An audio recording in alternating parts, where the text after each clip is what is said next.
એક વખત ભગવાન રાસમાં જેને સ્થાન આપે ને પછી એને જીવ અને શિવની એકતા, એને પછી ભગવાન હોય કે ન હોય કંઈ ફરક નથી પડતો. ગોપીઓની આ અવસ્થા થઈ ગઈ છે. એટલે અહીંયા પછી યુગલ ગીતનું વર્ણન છે. એક સુંદર પ્રસંગ છે કે સુરદાસજી બાલકૃષ્ણ ભગવાનના પરમ ભક્ત હતા. રાત્રિના સમયે સુરદાસજી ભજન ગાતા હોય કોઈના ઘરે, અને ઘણી વખત અડધી રાત થાય, રાત્રે 1-2 વાગે, અને સુરદાસજીના ભજનો ચાલુ હોય. ઘણી વખત એવું થાય સુરદાસજીને ખબર ન પડે કે શ્રોતાઓ જાગે છે કે સૂઈ ગયા. એ તો મારા ક્યાં છે યશવંતભાઈ બેઠા છે ને? હા, એમ યશવંતભાઈ છે, અશોકભાઈ છે, અમારા આમ હોકારા પડકારા કરતા હોય ને તો આમ ખબર પડે કે નહીં. હા, શ્રી ગિરિરાજ ધરણ કી જય. શ્રીમદ ભાગવત કથામાં એ મહિમા છે, એ પરંપરા પણ છે કે વચ્ચે વચ્ચે જય જયકાર થાય, વચ્ચે વચ્ચે શંખનાદ. ઘણા લોકો તો શંખ પોતાની સાથે રાખતા હોય. અમારા પૂજ્ય ગુરુદેવની શંખામાં આમ મોજ આવે એટલે ઉભા થઈને શંખનાદ કરે. આમ બધા જાગી જાય, એકદમ એલર્ટ થઈ જાય, સાવધાન. એ ભાવ છે. જય શબ્દ, નમઃ શબ્દ, શંખ શબ્દસ્થ થઈ વચ્ચે લખ્યું છે ભાગવતમાં. આવું કરવાનું. તો સુરદાસજી તો દ્રષ્ટિથી પણ અંધ. એટલે સુરદાસજીને ખબર ન પડે. હોકારો મળતો હોય હરે હરે જય હો, ત્યાં સુધી ખબર પડે કે હા બધા જાગે છે. પછી ભજન એના ચાલુ હોય, અડધી રાત્રે હોકારા મળવાનું બંધ થાય એટલે સુરદાસજી સમજી જાય કે હવે લાગે છે કે શ્રોતાઓ સૂઈ ગયા છે. જેની પછડી દબાણી હોય બેઠા હોય. બાકી એટલે સુરદાસજી પછી ભજન પૂરા કરે અને સુરદાસજી નીકળે પોતાના ઘરે જવા. એ સમયની વાત, બનેલી ઘટના. સુરદાસજી જતા હતા, ધીમે ધીમે ધીમે અડધી રાતનો સમય છે, અંધારી રાત. જોકે સુરદાસજીને તો અંધારી રાત હોય કે પૂનમની રાત હોય કાંઈ ફરક ના પડે. સુરદાસજી એકલા એકલા ચાલ્યા જાય. હાથમાં લાકડી છે કે રસ્તામાં કાંઈ પથ્થર કે એવું ના આવે એમ જોતા જોતા જોતા ધીમે ધીમે ડગલા માને છે અને ભગવાનનું સ્મરણ કરતા કરતા, હે ગોપાલ રાધા કૃષ્ણ ગોવિંદ ગોવિંદ, હે ગોપાલ રાધા કૃષ્ણ ગોવિંદ ગોવિંદ. એકાંતમાં પણ ભગવાનનું ભજન, હે ગોપાલ રાધા કૃષ્ણ ગોવિંદ ગોવિંદ, ગોપાલ રાધા કૃષ્ણ ગોવિંદ ગોવિંદ.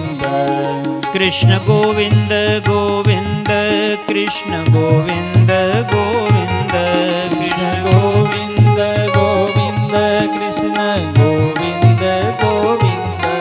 કૃષ્ણ ગોવિંદ ગોવિંદ, કૃષ્ણ ગોવિંદ ગોવિંદ, કૃષ્ણ ગોવિંદ ગોવિંદ, કૃષ્ણ ગોવિંદ ગોવિંદ. હે ગોપાલ રાધા કૃષ્ણ ગોવિંદ ગોવિંદ, ગોપાલ રાધા કૃષ્ણ ગોવિંદ ગોવિંદ. હે ગોપાલ રાધા કૃષ્ણ ગોવિંદ ગોવિંદ, હે ગોપાલ રાધા કૃષ્ણ ગોવિંદ ગોવિંદ. હે ગોપાલ હે ગોવિંદ કરતા કરતા સુરદાસજી અડધી રાત્રે જઈ રહ્યા છે. અને થોડા આગળ નીકળ્યા તો રસ્તામાં એક બરાબર કૂવો, ખાલી કૂવો, બહુ ઊંડો હતો. અને જો સુરદાસજી આમનામ સીધા હેલા જાય ને થોડીક વારમાં કૂવામાં પડે અને લગભગ બચે નહીં. પરિસ્થિતિ એવી હતી. દ્વારકાધીશને ચિંતા થઈ, કાળિયા ઠાકરને, કે જે મારા ભજન ગાય છે, આખી રાત રાત જાગે છે ને બીજાને જગાડે છે, મારું નામ લેવડાવે છે, અને ઈ આજ જો એકલા અંધારી રાતમાં કૂવામાં પડશે તો મારી લાજ જશે. એટલે ભગવાનને એમ થયું કે મારે જવું પડશે, કોઈ છે નહીં. સુરદાસજી આમ પડવા ન જઈએ કૂવામાં. એટલે બાલકૃષ્ણ ભગવાન 5 વર્ષના કહેવાય છે કે ભગવાન પોતે આવ્યા છે અને સુરદાસજીને કહ્યું છે કે અરે બાબા ચાલો હું તમને તમારા ઘરે પહોંચાડી દઉં. એમ કહી અને સુરદાસજીની જે લાકડી હતી ને કે લાવો લાકડીનો એક છેડો ભગવાને પકડો. બાબા હું તમારી આ લાકડીનો છેડો પકડીને હું ચાલું છું ને મારી પાછળ પાછળ ચાલો. આમ ભગવાને સુરદાસજીને રસ્તો બરાબર કરી દીધો અને લઈ જાય છે. સુરદાસજી વિચારે કે અડધી રાતનો સમય, આવડો નાનકડો બાળક, 5 વર્ષનો બાળક, કોણ હશે? બેટા તારું નામ શું છે? તો બાળકે કહ્યું કે મારું નામ ગિરધર. તારા મા બાપ કોણ? તું ક્યાં રહે છો? આમ ધીમે ધીમે સુરદાસજીની સાથે વાતો કરે. અને સુરદાસજી આમ લાકડી છે ને આમ ધીમે ધીમે સરકાવતા જાય કે આમ વાતું કરાવતો જાઓ, વાતુમાં એના પરોઈ દો ને પછી એનો હાથ પકડી લો. સુરદાસજીને મનમાં આવો વિચાર હતો. અને બરાબર હવે એક હાથનું અંતર હતું કે તારા મા બાપ કોણ ને તું કેટલા વર્ષનો ને કઈ નિશાળમાં ભણેશ ને. સુરદાસજીને ખ્યાલ તો આવી ગયો કે હું જેનું ભજન કરું છું ને આ એ જ હોવો જોઈએ. નહીતર આટલો 5 વર્ષનું બાળક આટલી રાત્રે એના મા બાપ થોડા કોઈને મોકલે અંધારી રાતમાં, એકલો બાળક. આજ તો હું એનો હાથ પકડી લઉં. એ મને ભલે મારાથી છુપાવે છે પણ આજ હું પકડી લઈશ ને. અને છેલ્લે જ્યાં આમ પકડવા જાય ને ત્યાં ભગવાન છટકી ગયા. અને કહેવાય છે કે તેથી સુરદાસજીએ ભજન લખ્યું કે તું ગમે એટલો છટકી જા પણ હું તને ઓળખી ગયો છું કે તું ઈ જ છો કે જેનું ભજન હું કરું છું. તું મારો નાથ છો, તું દ્વારકાધીશ છો. હાથ છુડા કર જાત હો, બાહ છુડા કર જાત હો, નિર્બલ જાન કે મોહી. પણ હું તને ચેલેન્જ આપું છું કે હૃદય છુડા કે જાઓ તો મરદ બખાનું તો તું મારો હાથ છોડાવીને જઈ શકે પણ મારા હૃદયથી જઈને બતાવ ને તો હું તને મરદ કહું. એમ ભગવાનના ભક્તો છે, ભગવાનને ચેલેન્જ આપે છે. જેનું જીવ અને શિવને એકતા થઈ જાય છે ને ત્યારે ગોપીઓને હંમેશા કૃષ્ણ પોતાની પાસે જ હોય એવો સતત ભાવ થાય છે. આજે અહીંયા યુગલ ગીતનું વર્ણન છે શ્રીમદ ભાગવતમાં. હવે ભગવાન કૃષ્ણ હોય કે ન હોય એનો રાસ હંમેશાને માટે ચાલુ રહે છે. એક ગોપી કૃષ્ણ બને, મોર પખા સિર ઉપર ધારી હો, ગુંજ की माल गले पहरोगी, ले लकुटी अरु कामरिया, तेरे कहे सब स्वांग धरोगी, भाव तो मोहे मेरो रस खान, सो तेरे कहे सब साज सजोगी. રસખાનજી લખે છે કે ગોપીઓ પણ કૃષ્ણનું સ્વરૂપ લે છે. એક ગોપી કૃષ્ણ બની છે, મોરપંખ ધારણ કર્યું છે, પીળું પીતાંબર પહેર્યું છે, હાથમાં મુરલી અધરાર્પિત કરી છે, અને એક ગોપી છે એ રાધા બની છે. અને ભગવાન કૃષ્ણની જેટલી લીલાઓ અત્યાર સુધીમાં થઈ એ બધી લીલાઓનું મંચન કરે છે એકબીજી. જો અઘાસુર આવ્યો, જો બકાસુર આવ્યો, ભગવાન કૃષ્ણએ બકાસુરનો વધ કર્યો છે. જય જયકાર બોલાવે, કહે છે કે હું કૃષ્ણ છું. આવો ભાવ છે.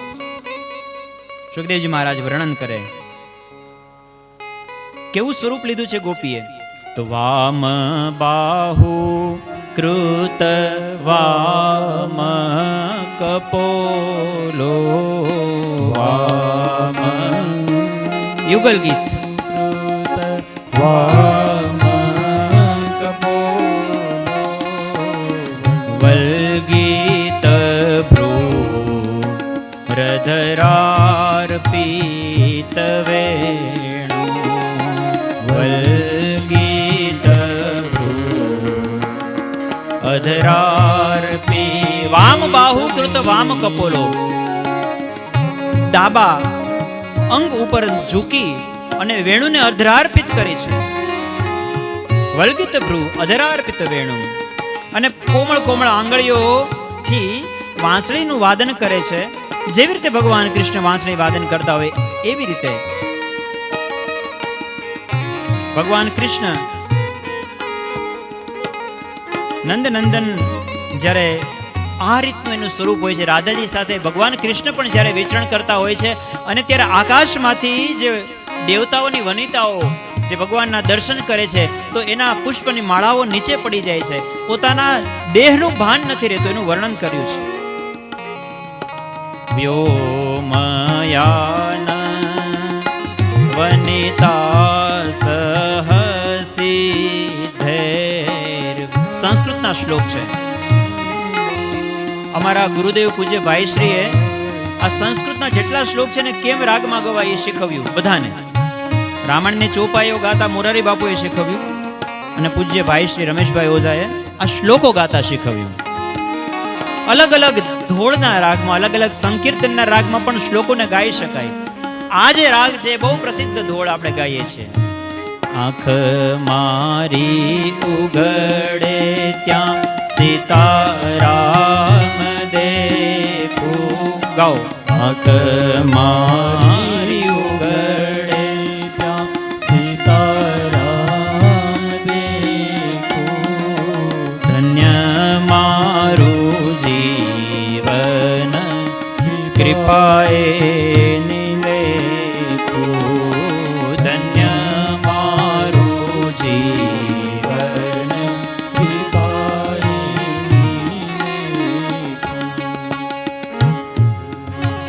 યુગલ ગીતનું વર્ણન છે. અને ત્યારબાદ સુખદેવજી મહારાજ વર્ણન કરે કે આ બાજુ મથુરામાં એક વખત નારદજી આવે છે કંસને મળવા.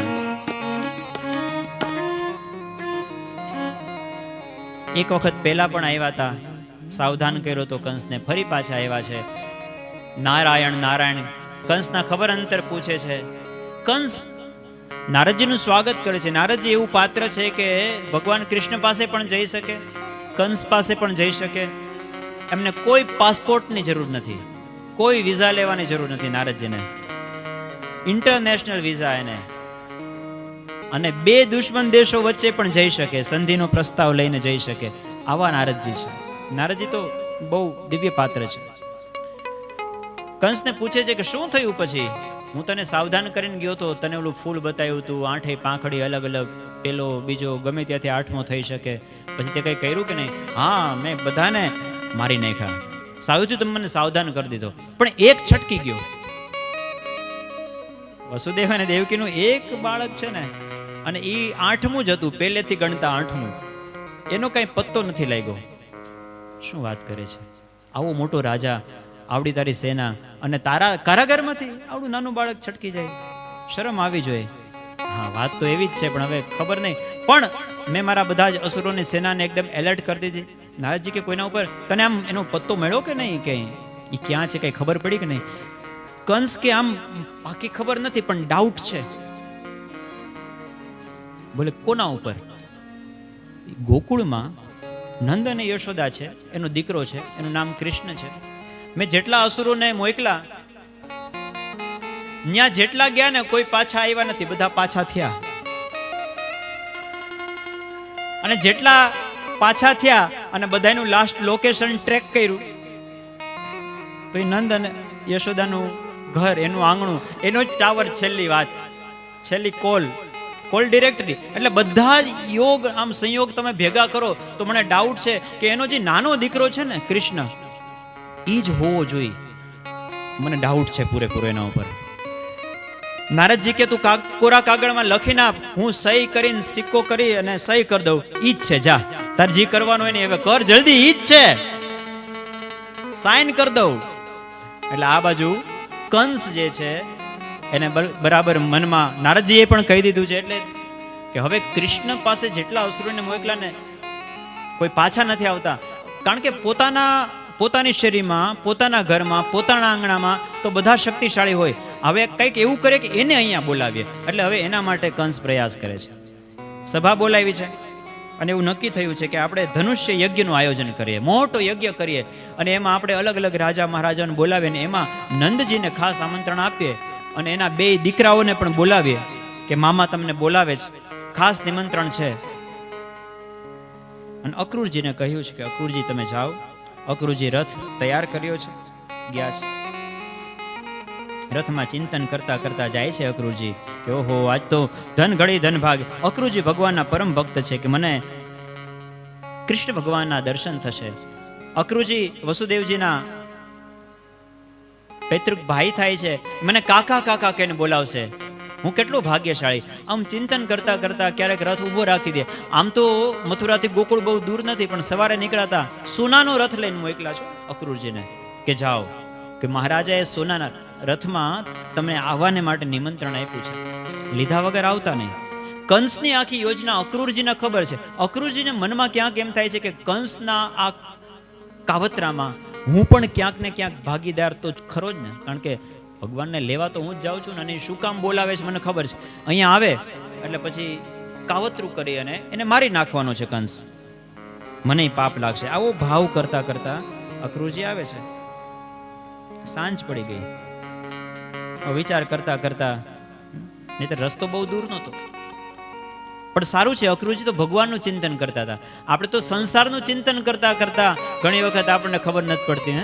બેફામ તો એ કેટલું થાકી જવું પડ્યું, થાકી જઈએ ઘણી વખત. બેફામ તો એ કેટલું થાકી જવું પડ્યું. નહીતર રસ્તો હતો ઘરથી કબર સુધીનો, રસ્તો તો એટલો જ હોય, પણ એટલો રસ્તો પસાર કરવામાં ખબર નહીં આપણે કેટલી મહેનત, કેટલું ખોટું સાચું કરી. અને પણ અક્રૂરજી ભગવાનના પરમ ભક્ત છે.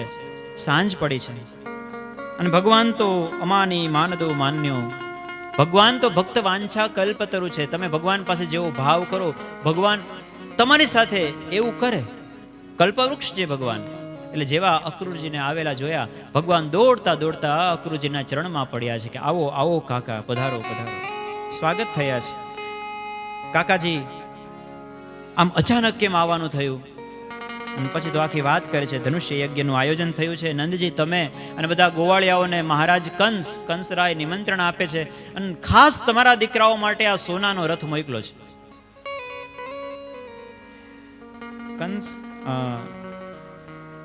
નંદજી વિચારે છે કે મારા દીકરાઓનું કંસ મહારાજ પાસે કેટલું સન્માન છે. અને આ બાજુ એકાંતમાં અક્રૂરજી ભગવાન કૃષ્ણને બધી વાત કરે છે કે ભગવાન તમે તો અંતર્યામી છો, કંસનું કાવતરું છે, એટલે તમે સાવધાન રહેજો. ભગવાન કહે છે કે અક્રૂરજી તમે ચિંતા ન કરો, ઈ મને નથી બોલાવતો, એનો કાળ નજીક છે, એનો કાળ એને બોલાવે છે, એટલા માટે એને મને બોલાવ્યો છે. હવે સમય નજીક આવી ગયો. 11 વર્ષ ને 52 દિવસ પૂરા થવા આવ્યા. મારે આ વ્રજની લીલા પૂરી થવાની છે. હવે તો મારે હાથમાં સુદર્શન ધારણ કરવાનું છે, શંખનાદ કરવાનો સમય આવી ગયો છે. ભગવાનનો જન્મ થયો છે ભૂપરાગ અને ભૂપરાગ હરણ કરવા માટે. ભૂપરાગ એટલે ભગવાને માટી ખાધી, ભૂપરાગ. અને હવે ભૂપરાગ, હવે રાજાઓનું જે અભિમાન છે, દર્પ, પરિત્રાણાય સાધુનામ કાર્ય પૂરું થયું. હવે વિનાશાય ચ દુષ્કૃતામ, એ કાર્ય કરવાનું છે. હવે મારો એ સમય શરૂ થયો છે. એટલે અક્રૂરજી તમે જરાય ચિંતા ન કરો કાકા. અને આ બાજુ વહેલી સવાર થઈ છે. શ્રી શુક ઉવાચ સુખોપવિષ્ટ પર્યંકે રામકૃષ્ણો રૂમાનિતઃ લેભે મનોરથાન સર્વાન પથિયાન સચકારઃ. અંતિમ રાત્રિ છે. માં યશોદાને ચિંતા થાય છે કે કાલે સવાર પડશે અને મારો લાલો જતો રહેશે, મથુરા જશે. આજે 11 વર્ષ થયા, એક રાત એવી નથી થઈ કે લાલા વગર હું રહી હોય. એટલે માં યશોદા આખી રાત જાગે છે, લાલાની માથા ઉપર હાથ ફેરવે છે. વહેલી સવાર પડી, માં યશોદાએ ભગવાન કૃષ્ણને તૈયાર કર્યા છે. બધાને ગોકુળમાં ખબર પડી છે કે ભગવાન કૃષ્ણ મથુરા જવાના છે. બધા ગોવાળિયાઓ તૈયાર થયા છે. મા યશોદાએ પીળું પિતાંબર પહેરાવ્યું છે, માથામાં મોરપંખ ધારણ કર્યું છે, હાથમાં વાંસળી આપી છે કાળી કામળે, અને ભગવાન બાલકૃષ્ણને તૈયાર કરી દીધા છે. અને કહ્યું છે કે દીકરા, તારા વગર આ તારી માં નહીં જીવી શકે હો, એટલે તું જા અને જલ્દી પાછો આવી જા. ભગવાને કહ્યું કે માં જરાય ચિંતા ન કર, બસ આમ ગયો અને આમ ધનુષ્ય યજ્ઞ પૂરો થાય એટલે હું પાછો આવી જઈશ, થોડા સમય માટે જ તો જાઉં છું. અને જ્યાં ગોપીઓને ખબર પડી છે ગોકુળમાં કે ભગવાન કૃષ્ણ જવાના છે, ત્યાં તો ગોપીઓના ટોળે ટોળા આજ નંદા લઈને અંદર ઉભરાણા છે. કોઈ કહ્યું કે કોણ તેડવા આવ્યું છે? કહ્યું કે અક્રૂરજી. ગોપીઓ કહે છે કે એનું નામ અક્રૂર કોણે પાડ્યું? આનાથી મોટો ક્રૂર કોણ હોય જે અમારા કૃષ્ણને અમારાથી દૂર લઈ જાય છે? આને તો ક્રૂર કહેવો જોઈએ. અક્રૂર કોણ કહે છે એને? અહો વિધાતસ્તવનત ક્વચિદ દયા સંયોજ્ય મૈત્ર્યા પ્રણયેન દેહિનઃ. હે વિધાતા, તાંશા કૃતાર્થાન વ્યુનંક્ષ્ય પાર્થકમ વિક્રીડિતમ તૈર્ભકચેષ્ટિતમ તથા. હે વિધાતા, તને પણ ધિક્કાર છે. શા માટે તું એક વખત મિલન કરાવે છે અને પછી વિયોગ કરાવે છે? આમ બધી ગોપીઓ ભગવાન કૃષ્ણના વિયોગમાં રડી રહી છે.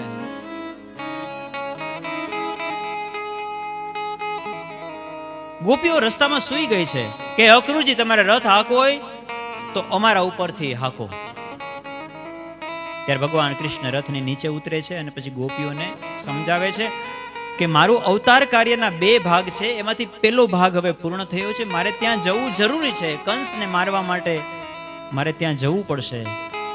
પણ તમને તો હવે મેં મારું સદાય સાનિધ્ય આપ્યું છે, રાસલીલામાં તમને સ્થાન આપ્યું છે, તમને ક્યારેય મારો વિયોગ નહીં સતાવે. ભગવાન ત્યાંથી ધીમે ધીમે થોડા આગળ ગયા છે.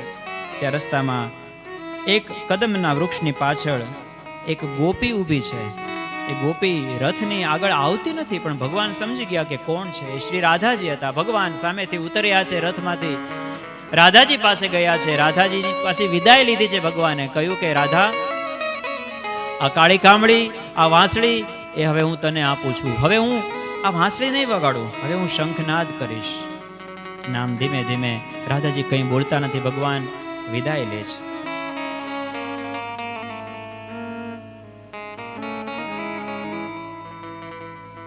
ભગવાન આ બાજુ બધાથી વિદાય લઈ અને રસ્તામાં યમુના સ્નાન કર્યું છે. યમુનામાં નંદજીને ભગવાને, અક્રૂરજીને ભગવાને દર્શન આપ્યા છે. ચતુર્ભુજ સ્વરૂપે દર્શન આપ્યા છે. એ કથા કઈ છે. આ બાજુ ભગવાન આંબાવાડીમાં ઉતારો કરે છે. ભગવાનનો રામાવતાર છે એમાં પણ તમે જુઓ, જ્યારે જનકપુરમાં જાય છે ભગવાન, ત્યારે પણ આંબાવાડીની અંદર ભગવાન નગરમાં પહેલી વાર જાય ત્યારે આંબાવાડીમાં ઉતારો કરે છે. કારણ કે ભગવાનને આમ શું છે, ગામડામાં રહેવાની ટેવ, સીધે સીધા નગરમાં નહીં, ઉતારો આંબાવાડીમાં. અહીંયા પણ ભગવાનને આંબાવાડીમાં ઉતારો આપ્યો છે. વહેલી સવાર થઈ છે. બલરામજી, કૃષ્ણ ભગવાન બધા નંદજી પાસે આજ્ઞા માંગે છે કે અમારે નગર જોવા જવું છે. નંદજી ના પાડે છે કે તમને જવા દીધા જેવા છે નહીં, તમે બધા તોફાની છો, આ આપણું ગોકુળ નથી. પણ રામચરિતમાનસની કથા જુઓ, ત્યાં ગુરુ વશિષ્ઠ વિશ્વામિત્ર સાથે છે અને ભગવાન કહે છે કે નાથ લખનપુર દેખન ચહઈ. ત્યારે ભગવાન વિશ્વામિત્ર ઋષિ તરત જ આજ્ઞા આપી દે છે. અહીંયા જલ્દી આજ્ઞા નથી આપતા. કહે છે કે તમને તોફાન કરવાની ટેવ છે, તમે અહીંયા તોફાન કરશો તો પછી અહીંયા આપણું ગામ નથી, અહીંયા આપણા પિતાજીનું રાજ નથી, અહીંનો રાજા તો બહુ ક્રૂર છે, કંસ છે, ક્યારે જેલમાં પૂરી દે, ક્યારે મૃત્યુદંડ આપી દે, કાંઈ નક્કી નહીં. એટલા માટે તમારે ક્યાંય નથી જવું. બહુ વિનંતી કરે છે, અમે તોફાન નહીં કરીએ. કહ્યું તમે તોફાન નહીં કરો, પણ તમે બહુ શિખામણ આપે. કેટલી બધી શિખામણના પોટલા નંદજી, કે તમે અહીંયા દુકાન હોય, તમને ત્યાં ગમે એ વસ્તુ ગમે ત્યારે લઈ લેવાની ટેવ છે. અહીંયા બધું પૂછીને લેવું પડે, કોઈ વસ્તુને આમને અડાય નહીં. શિષ્ટાચાર કહેવાય આને. શહેરમાં આ બધો શિષ્ટાચાર. પિતાજી અમે પૂછીને જ લેશું. બલરામજીએ કીધું પિતાજી અમે પૂછ્યા વગર કાંઈ નહીં લઈએ. કૃષ્ણ ભગવાને ધીમેકથી કહ્યું કે પિતાજી અમે પૂછીએ ને કોઈક ના પાડે તો શું કરવાનું? નંદજી કહ્યું કે તમને જવા નથી દેવા, તમે જવા જેવા નથી, તમે અહીંયા પરાક્રમ કરશો અને અઘરું થઈ જશે મારા માટે તમને છોડાવવા. પણ પછી બહુ આજીજી કરે છે, ત્યારે રજા આપે છે. મથુરાની નગરી જોવા માટે નીકળે છે. મથુરાની પણ ગોપીઓ જે છે એને પણ ખબર પડે છે કે ભગવાન કૃષ્ણચંદ્ર અને બલરામજી, જેની રાસલીલાની, જેને આટલા આટલા અસુરોને માર્યા, એ ભગવાન એ આજે મથુરામાં પધાર્યા છે. એટલે મથુરાની બધી જ સ્ત્રીઓ છે પોતાના ઝરૂખામાં ભગવાનના દર્શન કરવા માટે તૈયાર થઈ ગઈ છે. અને ભગવાન પોતાની ટોળકી સાથે નીકળ્યા છે કે ગોવિંદા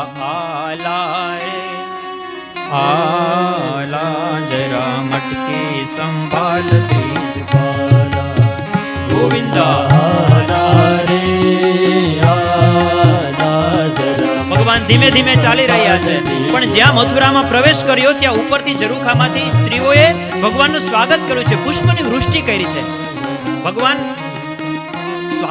ભગવાનનું સ્વાગત થયું મથુરામાં. ગોવાળિયાઓ રાજી થયા કે વાહ કાના, આપણું તો અહીંયા નામ છે હો, આપણને બધે ઓળખતા લાગે છે, આપણું સ્વાગત થાય છે. દ્વારકાધીશે કહ્યું કે આપણું તો નામ છે ને, હજી નામ કરવું છે, તમે નિરાત રાખો. અને એમાં ઉપરથી કોઈ કે દૂધ ને દહીં ને માખણ ને એ બધી વર્ષા ઉપરથી વરસાવી અને ગોવાળિયાઓ મોજમાં આવી ગયા. ગોવિંદા આલા રે આલા જરા મટકી સંભાળ બીજ પાલા. ગોવિંદા આલા રે આલા જરા મટકી સંભાળ બીજ પાલા. અરે એક દો तीन चार संग पाँच छः सात है ग्वाला. अरे एक दो तीन चार संग पाँच छः सात है ग्वाला. गो गो गो गोविंदा आला रे आला जरा मटकी संभाल બીજ પાલા. ભગવાનનું સુંદર સ્વાગત થયું છે અને આવું સ્વાગત થયેલું છે અને ગોવાળિયાઓ વચ્ચે વચ્ચે જય જયકાર કરે છે. શ્રી વૃંદાવન બિહારી લાલ કી જય. ગોવિંદ આલા રે જાણે સરઘસ નીકળ્યું હોય એવું વાતાવરણ થઈ ગયું. બધા જોવા ઉમટી પડ્યા છે. આલા રે આલા, જરા મટકી સંભાળ બ્રિજવાલા. દહીં, દૂધ, માખણ, અબીલ, ગુલાલ આ બધું વરસાદ વરસાવ્યો છે મથુરાની સ્ત્રીઓએ. ભગવાનના કપડાં ખરાબ થઈ ગયા. ભગવાને વિચાર્યું કે કાલે મોટો યજ્ઞ છે અને હવે આપણે તો એક ને એક કપડાં પહેરીને પેરે કપડે આવી ગયા. સુટકેસું લઈને તો આવ્યા નહોતા. આવી કઈ ખબર પડે નહીં ગામડાવાળાને, જી કપડાં હોય. પણ હવે કાલે મોટા યજ્ઞમાં આપણે મુખ્ય અતિથિ સોનાના રથ લઈને આપણને આ કપડાં પહેરીને જાશું કેમ? કઈક વ્યવસ્થા કરવી પડશે. અને એમાં એક ધોબી મોટું બધું પોટલું લઈને આવતો હતો. અરે ધોબી કાકા, જય શ્રી કૃષ્ણ, જય દ્વારકાધીશ. ધોબીએ કહ્યું કે જય શ્રી કૃષ્ણ, પણ દૂરથી વાત કરો, દૂરથી વાત કરો. ગામડાના તમે બાળકો, શું કામ છે? અરે ધોબી કાકા, તમારી પાસે આટલા બધા કપડાં છે, આમ જો અમારા કપડાં ખરાબ થઈ ગયા, થોડાક કપડાં અમને આપો ને. અરે દૂર હટો મારાથી, તમને ગામડાવાળાને કઈ ખબર ન પડે, તમને ચોરી કરવાની ટેવ. તું ઓલો જ છો ને, નંદ અને યશોદાનો દીકરો, તારું બહુ નામ સાંભળ્યું છે, ચોર, ચોર કહી કા. ભગવાનને એમ થયું કે આવું અપમાન નો આપવું હોય તો સીધી સીધી ના પાડી દેવાય, પણ ચોર ને ગામડેલ ને આવો બધો શબ્દો વાપરે છે. અને first impression is last impression. આપણે કાંઈ નહીં બોલીએ તો બધાય આપણું અપમાન કરશે. એટલે ભગવાને એક થપ્પડ મારી છે ને કે ધોબીનું મસ્તક ધડથી અલગ થઈ ગયું. બધાએ જય જયકાર કર્યો. શ્રી વૃંદાવન વિહારી લાલ કી જય, શ્રી દાવજી મહારાજ કી જય. સન્નાટો છવાઈ ગયો આખી મથુરાની ગલીઓની અંદર. અને માથું પડ્યું ઓલા વેપારીના ત્રાજવામાં, જ્યાં ત્રાજવા કરતા હતા ને ત્યાં. અને ત્યાં તો બધાય સાવધાન થઈ ગયા. બધાને ખબર પડી ગઈ કે હવે બધાય સાવધાન થઈ જાઓ, સરકાર બદલવાનો સમય આવી ગયો છે. આજ સુધીમાં મથુરામાં કંસ સિવાય કોઈનો જય જયકાર થયો નથી, બીજો જય જયકાર થયો. એટલે વેપારીઓ ફૂલડા વરસાવીને ભગવાનનું સ્વાગત, અમારા ઘરે પધરામણી કરો, અમારી દુકાનમાં પાવન પગલા આપના. વેપારીઓ બહુ હોશિયાર હોય, એને ખબર પડી જાય કે હવે સમય બદલે એને તરત જ આમ પાંખીલી તો જ વેપાર થાય ને. હવે કયો વાયુ આવવાનો છે, કઈ બાજુથી કઈ હવા ચાલે છે અત્યારે. અને પછી તો એમ કહેવાય છે કે દરજીને ત્યાં જાય છે, દરજી પાસે, દરજી કાકાને કહે છે કે દરજી કાકા, આ ઓલા ધોબીએ એમને કપડાં આપ્યા, પણ આ કંસ કેવડો મોટો રાક્ષસ, એના કપડાં અમને થોડા થાય? આમ પાયજામો પહેરે તો અહીંયા સુધી આવે. એ દરજી કાકા, તમે આને જરાક માપે, જરાક ટાંકા લઈ દો થોડાક. દરજી કાકાએ, એને ખબર હતી કે ના પાડીએ તો શું થાય. પરચો જોઈ લીધો તો, આવો આવો બેસો, બસ હમણાં ઊભા જ તમને કરી દઉં. અને સરસ મજાનું માપ લઈ અને બધાયનો ગોવાળિયાઓને સરસ મજાના નવા કપડાં. ભગવાન બહુ રાજી થયા, આશીર્વાદ આપ્યા. કળિયુગમાં, અત્યારે તો મારી પાસે આપવાનો કઈ સમય નથી, કળિયુગમાં જેટલી કિંમત કાપડની હશે ને એટલી જ લોકો તમને સિલાઈના પૈસા આપશે. જાઓ મારા આશીર્વાદ. ગોવિંદા આલા રે આલા, જરા મટકી સંભાળ. 1500 નું કપડું હોય ને 1500 સિલાઈ. હો ભાઈ, આલા રે આલા, જરા મટકી સંભાળ બ્રિજવાલા. ગોવિંદા આલા રે આલા, જરા મટકી સંભાળ બ્રિજવાલા. પછી ભગવાન આગળ ચાલ્યા છે તો સુદામા નામનો માળી છે, એ માળા બનાવીને કંસ માટે જતો હતો. ભગવાનને માલા સમર્પિત કરે છે. કુબજા ભગવાન ને સામે મળી છે, ત્રિવક્રા છે. કંસ માટે આજ સુધી ચંદન લઈને જતી હતી, આજ ભગવાન કૃષ્ણ સામે મળ્યા છે તો ભગવાનને નિવેદિત કર્યું છે ચંદન. ભગવાનનો સ્પર્શ થતા જ એ કુબજા એ સ્વરૂપવાન થઈ છે, ત્રિવક્રા હતી. ભગવાન એને સ્વરૂપ આપ્યું છે. પછી જ્યાં ધનુષ્ય યજ્ઞ હતો ત્યાં ભગવાન ધનુષ્ય જોવા જાય છે. બહુ વિનંતી કહે છે, ચોકીદારો ના પાડે છે કે ધનુષ્ય જોવાની બધાને મનાય છે. કારણ કે બ્રાહ્મણોએ કંસને કીધું હતું તમે ધનુષ્ય યજ્ઞ તો કરો, અને ધનુષ્ય યજ્ઞ કરે એના શત્રુનો નાશ થાય, પણ જો યજ્ઞ પૂરો થાય પેલા ધનુષ્ય તૂટી જાય તો યજમાનનું મૃત્યુ થાય. એટલા માટે ધનુષ્યને એકદમ સુરક્ષિત રહે એ તમે બરાબર જોજો. એટલે ચોકીદારોને સખત સૂચના આપવામાં આવી હતી કે ધનુષની આજુબાજુમાં કોઈ જવું ન જોઈએ. પણ આ નાના બાળકો હતા, બહુ આજીજી કરે છે તો એને વળી દયા આવી ગઈ, કહ્યું કાંઈ વાંધો નહીં, પણ અડતા નહીં. ભગવાનની આજ્ઞા અંદર પ્રદક્ષિણા કરી અને આમ ધનુષ્યને જેમ રામા અવતારમાં અટતાની સાથે જ બે કડાકા કરી નાખ્યા હતા, એમ ભગવાને ધનુષ્ય ઉપાડીને બે કટકા કરી નાખ્યા અને બધાય અવાક થઈ ગયા, હાહાકાર મચી ગયો. કંસને સમાચાર, કંસને ચુનૌતી આપી છે ભગવાનને કે સાવધાન, હું આવી ગયો છું, તારું મૃત્યુ નજીક છે. અને બીજા દિવસની સવાર થઈ છે. હવે રંગમંચ આખો તૈયાર છે. મલ્લ યુદ્ધનું આયોજન કર્યું છે અને બધા આખા ગામના લોકો ત્યાં આવ્યા છે, અલગ અલગ. અને કંસની આખી યોજના હતી, શળ, તોષલ, ચાણૂર, મુષ્ટિક અને કોલિયાપીડ નામનો એક હાથી છે. આ હાથીને તૈયાર કર્યો હતો, ગાંડો કર્યો હતો, એને મદિરાપાન કરાવી રાખ્યું હતું. સૌથી પહેલા જેવા કૃષ્ણ અને બલરામ આવે એટલે આ હાથીને છૂટો મૂકવાનો. હાથીના પગની નીચે આ બંને બાળકો કચડીને મરી જશે. અને કદાચ જો બચી જાય તો પ્લાન બી, શળ તોષલ, તમારે ભયંકર મોટા અસુરો હતા કે તમારે યુદ્ધ કરવાનું અને જીવતા ન રહેવા જોઈએ. પ્લાન સી, ચાણૂર અને મુષ્ટિક. આવા સ્ટેપ બાય સ્ટેપ કંસે પ્લાન કરી રાખ્યા હતા. અને છેલ્લે પોતે તો હતો જ મોટા સિંહાસન ઉપર, એટલે માલકંસ તીનતાલ ભગવાનનો પ્રવેશ થયો છે. ભગવાને પ્રવેશ કર્યો છે તો ભગવાન કેવા લાગે છે સુખદેવજી મહારાજ વર્ણન કરે છે. બધાએ જોયું કે ભગવાન કૃષ્ણ આવ્યા, ઝાકી રહી ભાવના જૈસી, પ્રભુ મુહૂર્ત દેખી તિન તૈસી. જેનો જેવો ભાવ હતો ભગવાન એને એવા દેખાણા છે. મલ્લાનામ નિર્નૃણામ નરવરઃ, સ્ત્રીણામ સ્મરો મૂર્તિમાન, ગોપાનામ સ્વજનો સતામ ક્ષિતિભુજામ, શાસ્તા સ્વપિત્રો શિશુઃ, મૃત્યોર્ભોજપતેર્વિરાડ વિદુષામ, તત્વં પરમ યોગિનામ, વૃષ્ટિનામ પરદેવતેતિ વિદિતો રંગમ ગતઃ સાગ્રજઃ. સમગમ સાની સાધ નિધમગ સમગમ સાની સાધ. સંગીતકારો સુંદર મજાનું સંગીત વગાડી રહ્યા છે અને રંગમંચ ઉપર કંસ બેઠો છે. મલ્લ કુસ્તીનું આયોજન છે, ભગવાનનો પ્રવેશ થયો છે. સુખદેવજી મહારાજ લખે કે જે ગોપી ભાવથી સ્ત્રીઓ બેઠી હતી એને સાક્ષાત પોતાના પતિ હોય એવા ભગવાન દેખાણા છે. મલ્લ જે હતા ચાણૂર મુષ્ટિક એને સાક્ષાત યમદૂત જેવા ભગવાન દેખાણા. જે પિતૃભાવથી નાના બાળક જેવા ભગવાનને જુએ છે એને પોતાના બાળકો એવા ભગવાન દેખાણા છે. કંસને સાક્ષાત કાળ જેવા ભગવાન દેખાણા છે. અને જ્યાં ભગવાનને પ્રવેશ કર્યો છે ત્યાં કોલિયાપીડ હાથી આવ્યો છે, ભયંકર હાથી છે. ભગવાને કહ્યું કે દાવજી સાવધાન, સામેથી ભયંકર ગાંડો હાથી આવે છે.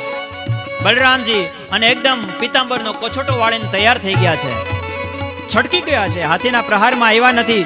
અને પછી તો ભગવાન એની સાથે લીલા રમણ કર્યું છે થોડી વાર, અને પછી ભગવાન એની સૂંઢ પકડીને હાથી ઉપર સવાર થઈ ગયા અને મુષ્ટિકા પ્રહાર કર્યો છે. કોલિયાપીડ હાથીનો ઉદ્ધાર કર્યો છે. ગોવાળિયાઓએ જય જયકાર કર્યો. શ્રી કૃષ્ણ કનૈયા લાલ કી જય. અને પ્લાન પ્રમાણે ચાણૂર અને મુષ્ટિક ભગવાનને લલકાર કરે છે. ચાણૂર કહે છે કે અમારી સાથે યુદ્ધ કર, તારી તાકાત અમારી સામે બતાવો. ત્યારે ભગવાન કહે છે કે તું કેવડો ને અમે કેવડા, અમે તો નાના નાના બાળકો અને તું તો મોટો રાક્ષસ, તને શરમ આવી જોઈએ અમને લલકારતા. તારી જેવડા હોય એની સાથે યુદ્ધ કર. અને ત્યારે ચાણૂર કહે છે કે હું તને સારી રીતે ઓળખું છું. ન બાલહ ન કિશોરોત્વમ બલિશ્ચ બલિનાંબરઃ. તું બહુ મોટો શક્તિશાળી છો. તે તો કેટલાય અસુરોને, વ્યોમાસુરને, અઘાસુર, બકાસુર બધાને તેજ માર્યા છે. હવે મારી સાથે યુદ્ધ કર. ભગવાન કહે તો પછી જેવી તારી ઈચ્છા. ભગવાન એની સાથે દ્વંદ્વ યુદ્ધ કરે છે. રત્નિદ્વે રત્નિભ્યામ જાનુભ્યામ ચૈવ જાનુની. બે હાથ બે પગ આમ મલ્લ યુદ્ધ થાય છે. ક્યારેક ભગવાન છટકી જાય, ક્યારેક ચાણૂર મુષ્ટિક છે એક સાથે ભગવાન યુદ્ધ કરે છે, એકની સાથે બલરામજી યુદ્ધ કરે છે. ઘણી વાર યુદ્ધ કરીને એ બંનેનો ઉદ્ધાર કરે છે. તો શળતોષલ આવે છે, આ શળતોષલનો ઉદ્ધાર કરે છે. અને પછી ભગવાન દોડતા દોડતા મોટા રંગમંચ ઉપર પહોંચી ગયા છે. અને જ્યાં મહારાજ કંસ બેઠા છે દોડી અને ત્યાં ભગવાન ગયા છે અને સીધા કંસના પગમાં પડ્યા છે કે મામા પાય લાગુ, નવા વર્ષના રામ રામ.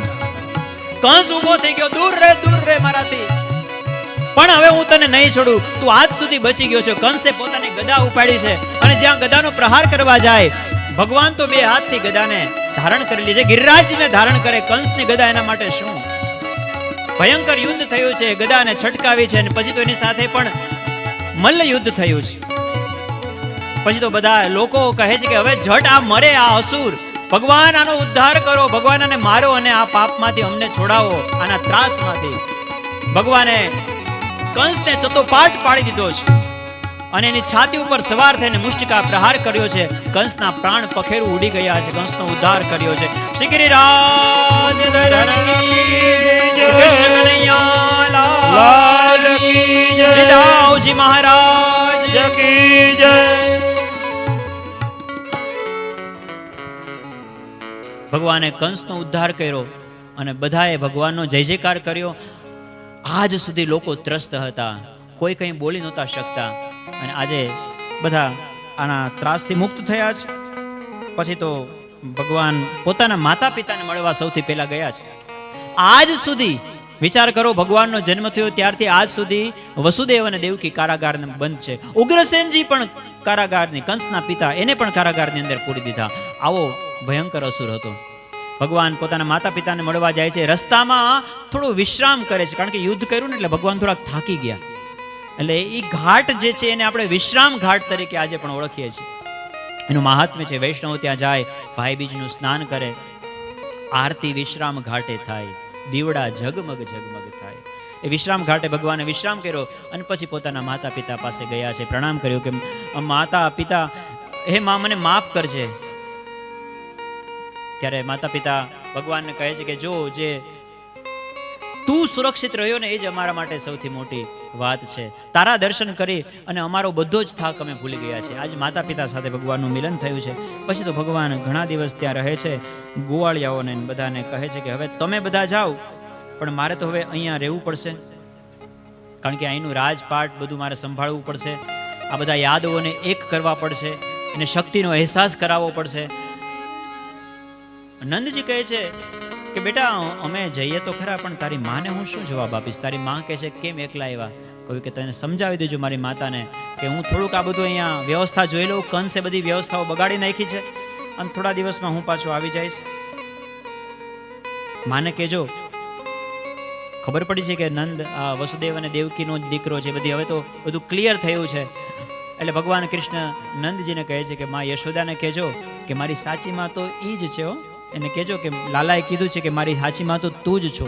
દુનિયા ભલે દેવકીને માં માને, પણ મારા માટે તો મારી સાચી માં એટલે તું જ છો. આમ સુંદર સંવાદ થયો છે. પછી થોડો સમય ગયો છે. ભગવાન સાંદીપની ઋષિના આશ્રમમાં વિદ્યાભ્યાસ કરવા ગયા છે. એ કથા છે. ત્યાં સુદામા સાથે મિત્રતા થાય છે. ગુરુને ગુરુ દક્ષિણામાં મૃતપુત્રો લઈ આવે છે. થોડા દિવસો વ્યતીત થાય છે. એક દિવસ ભગવાનનો જન્મદિવસ છે અને આખું નગર શણગારવામાં આવ્યું છે. આખી મથુરાની અંદર રોશની છે ચારેય બાજુ. ભગવાનનું જન્મ નક્ષત્ર ઉજવાઈ રહ્યું છે, પણ ભગવાન ક્યાંય મળતા નથી. બધા જોવે છે કે ભગવાન જેનો આ ઉત્સવ છે એ કાનો ક્યાં, એ લાલો કેમ દેખાતો નથી? અને ઉદ્ધવજી શોધતા શોધતા ભગવાનના મહેલના એક ઝરૂખામાં આવે છે અને ત્યાં ભગવાન ઝરૂખામાં ઊભા હોય છે. ગોકુળ તરફ મીટ માંડીને ઊભા છે ભગવાન. ઉદ્ધવજીએ જોયું કે આજ ભગવાનની આંખમાં આંસુ હતા. ભગવાન માફ કરજો, હું તમને વિક્ષેપ કરું છું. ભગવાન આખું નગર તમારી પ્રતીક્ષા કરી રહ્યું છે. આજે તમારું જન્મ નક્ષત્ર ઉજવાઈ રહ્યું છે. ભગવાન આપ કેમ એકલા અહીંયા? શું કઈ દુઃખ છે? ત્યારે ભગવાન રડતા રડતા કહે છે કે ઉદ્ધવજી, આજે હું બપોરે જમવા બેઠો, 56 ભોગ પીરસાણા મને, અને કોઈ કે મારા થાળમાં માખણ અને મિશ્રી પીરસ્યા. મને મારી માં યશોદા યાદ આવી. બધાને સૂચના આપી દેજો કે મને કોઈ માખણ મિશ્રી ન પીરસે. એ અધિકાર મારી માં યશોદાને એકને જ છે. નંદલાલા ને માતા યશોદાજી સાંભરે, મમતાની મૂર્તિ મારી રહી ગઈ ગોકુળમાં. લાલાની માતા જશોદાજી સાંભળે, મમતાની મૂર્તિ મારી રહી ગઈ ગોકુળમાં. નંદલાલાને માતા યશોદાજી સાંભળે, મમતાની મૂર્તિ મારી રહી ગઈ ગોકુળમાં. લાલાની માતા યશોદાજી સાંભળે, મમતાની મૂર્તિ મારી રહી ગઈ ગોકુળમાં. 56 ભોગના થાળ ધરાય છે, 56 ભોગના થાળ ધરાય છે. અહીં 56 ભોગના થાળ ધરાય છે. 56 ભોગના થાળ ધરાય છે. માખણ ને મિશ્રી મારી રહી ગઈ ગોકુળમાં. માખણ ને મિશ્રી મારી રહી ગઈ ગોકુળમાં.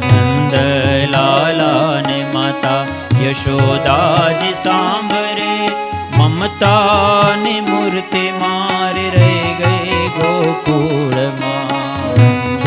લાલાની માતા જશોદાજી સાંભળે, મમતાની મૂર્તિ મારી રહી ગઈ ગોકુળમાં.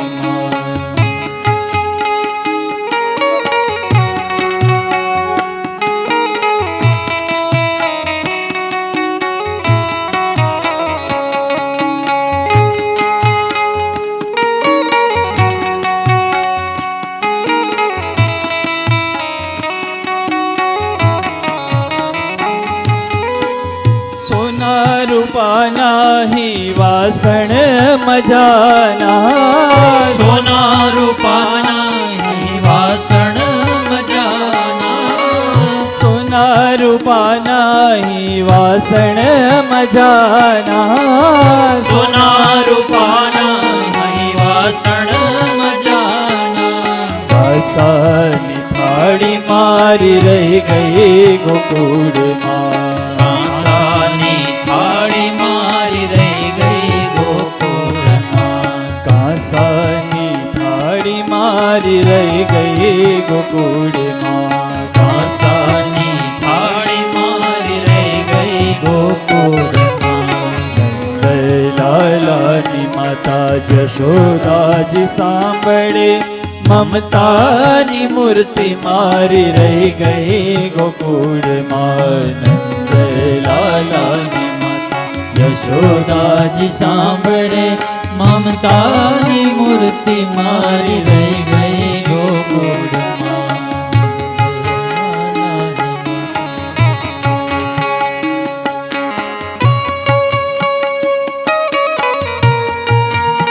ભગવાન ઉદ્ધવજીને કહે છે કે ઉદ્ધવજી, તમે એક કામ કરો, તમે જાઓ ગોકુળ જાઓ, મારો સંદેશ લઈને ત્યાં જાઓ, અને મારી બધી જ ગોપીઓ મારા વિરહની વેદનાની અંદર. ઉદ્ધવજી ભગવાનને સમજાવે છે કે ભગવાન, વિયોગ સંયોગ સુખ દુઃખ આ તો જીવનનું એક ચક્ર છે. જ્ઞાનની વાત કરે છે. ઉદ્ધવજી બહુ મોટા જ્ઞાની હતા, બ્રહ્માજીના શિષ્ય છે. ભગવાનને ખબર છે, પણ ભક્તિ શું છે ને એ ખબર નથી. એટલા માટે ભક્તિની દીક્ષા ઉદ્ધવજીને મળે એવું ભગવાન ઈચ્છે છે. એટલા માટે ગોપી પાસે મોકલવા માંગે છે. એટલા માટે ભગવાન કહે છે કે ઉદ્ધવજી, તમે મારો સંદેશો ગોપીઓ પાસે લઈ જાઓ, બધી જ ગોપીઓને કહેજો કે હું એને બહુ યાદ કરું છું. ગચ્છોદ્ધવ્રજમ સૌમ્ય પિત્રોર્નો પ્રીતિમાવહ ગોપીનામ મદ્વિયોગાધિમ મત્સંદેશે વિમોચય. આ બાજુ ઉદ્ધવજી ભગવાનનો સંદેશો લઈને ગોકુળમાં આવ્યા છે અને પૂછ્યું છે કે નંદ યશોદાનું ઘર ક્યાં છે. હા, ગોપીઓએ કહ્યું કે નવા લાગો છો, કારણ કે નંદ અને યશોદાનું સરનામું કોઈ પૂછે નહીં.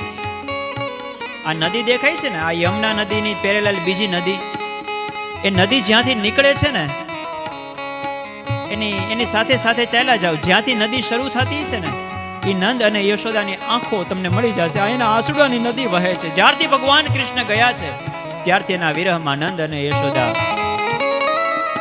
એ રડી રડી અને અડધા થઈ ગયા છે. આજે ઉદ્ધવજી એ નંદાલયની અંદર આવ્યા છે. ભગવાન કૃષ્ણનો સંદેશો આપ્યો છે. બહુ રાજી થયા છે નંદ યશોદા કે આટલા સમય પછી કોઈક સંદેશ લઈને તો આવ્યું. કહ્યું કે કૃષ્ણની એક રાત એવી નથી ગઈ કે માં યશોદા તમને યાદ ન કર્યા હોય. બહુ તમને યાદ કરે છે. અને આજ તો ભગવાનનો જન્મ દિવસ હતો અને ભગવાન રડતા હતા અને મને સંદેશ લઈને મોકલ્યો છે. સુંદર સંવાદ થાય છે. અને ત્યારે માં યશોદા ઉદ્ધવજીને કહે છે કે મારો એક સંદેશો આપજો મારા દીકરાને, કે તારે ત્યાં ઘણાય દાસ દાસી નોકર ચાકર હશે તો એકાદ દાસી તરીકે આ માને પણ ત્યાં બોલાવી લે. હું એના વિયોગમાં નથી રહી શકતી. આમ સુંદર મજાનો પ્રેમ સંવાદ ઉદ્ધવજી સાથે માં યશોદાનો થયો છે. મને ચાકર રાખોજી, મને ચાકર રાખોજી, ચાકર રહેશું બાગ લગાશું, નિત નિત દર્શન પાસુજી. ઠાકોરજીની કુંજ ગલીમાં નિત નિત દર્શન પાસું, મને ચાકર રાખો છે. અને પછી ગોપીઓની પાસે ઉદ્ધવજી આવે છે. અહીંયા ભ્રમર ગીતનું વર્ણન છે. ઉદ્ધવજી આવ્યા અને એક ભમરો આવ્યો.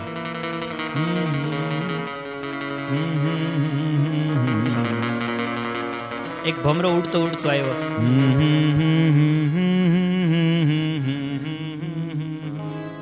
ભમરો આવ્યો ઉડતો ઉડતો, ગુંજન કરે છે ભમરો. હા, ભમરાને જોયો અને ઉદ્ધવજીને જોયા. હવે ગોપીઓ ઉદ્ધવજીને ઉદ્દેશી અને વાત કહે છે કે હે ભમરા, તું કાળો અને એક કૃષ્ણ હતો એ પણ કાળો હતો. અમને હવે તારો જરાય ભરોસો નથી, કારણ કે તું ક્યારેક આવે ને ક્યારેક જતો રહે. એટલે હવે અમે તારી આવી ગુંજારવથી અમે ભ્રમિત નહીં થાય. તું ગમે એટલું મીઠું મીઠું ગુંજન કરીશ ને તો અમને તું મોહિત નહીં કરી શકે, કારણ કે અમે તને ઓળખી ગયા છીએ. ભમરા, તારું મુખ પીળું પીળું છે, એ પણ પીળું પીતાંબર પહેરતો. અહીંયા ઉદ્ધવજીએ પણ પીળું પીતાંબર પહેર્યું. જેમ કહેવાય છે કે ઉદ્ધવજી જે છે એ ભગવાન કૃષ્ણ જેવા જ લાગે. એટલે ઉદ્ધવજી ગોપીઓની સાથે સંવાદ કરે છે. કહે છે કે મને ભગવાન કૃષ્ણએ મોકલ્યો છે અને સંદેશ લઈને મોકલ્યો છે. ભગવાન કૃષ્ણ તમને બહુ યાદ કરે છે. ત્યારે ગોપીઓ કહે છે કે કૃષ્ણ અમને યાદ કરે છે? કૃષ્ણ તો અમારી સાથે જ છે, કૃષ્ણ અહીંથી ગયા જ નથી. ગોપીઓ સાથે સંવાદ થાય છે ને, ત્યારે ઉદ્ધવજીને ખબર પડે છે કે ગોપીઓ કઈ સ્થિતિમાં છે. અરે ઉદ્ધવજી, સંદેશ તો એનો હોય કે જે અમારાથી દૂર હોય.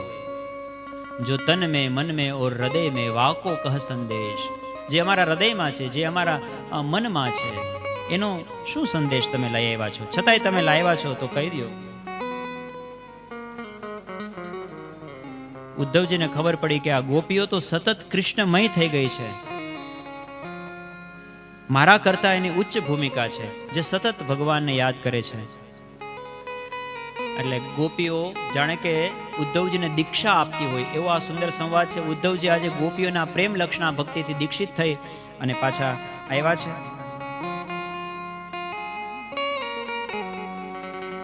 હા, માં યશોદાનો એ ભાવ હતો કે માને તો મનાવી લેજો રે, કે મારા વાલાને વઢીને કેજો રે, કે એકવાર ગોકુળ આવો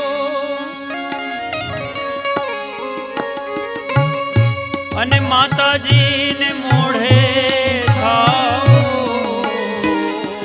એકવાર ગોકુળ આવો. કૃષ્ણને કહેજો કે એકવાર તો ભૂલો પડે. અરે અમારી યાદ ન આવતી હોય તો કાઈ નહીં, આ ગાયોની સંભાળ લે. ગાયોને સંભાળી જાજો હે ઓધાજી, એમ મારવાલાને વઢીને કેજો રે, માને તો મનાવી લેજો હે ઓધાજી, એમ મારવાલા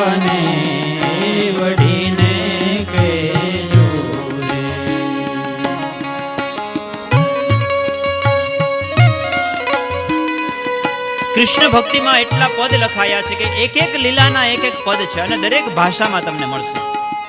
નરસિંહ મહેતાના પદ મળશે, મીરાબાઈના પદ મળશે, સુરદાસના, રસખાનના એટલા પદો છે કૃષ્ણ ભક્તિના. મથુરાના રાજા થયા છો, ગોવાળોને ભૂલી ગયા છો. મથુરાના રાજા થયા છો, ગોવાળોને ભૂલી ગયા છો.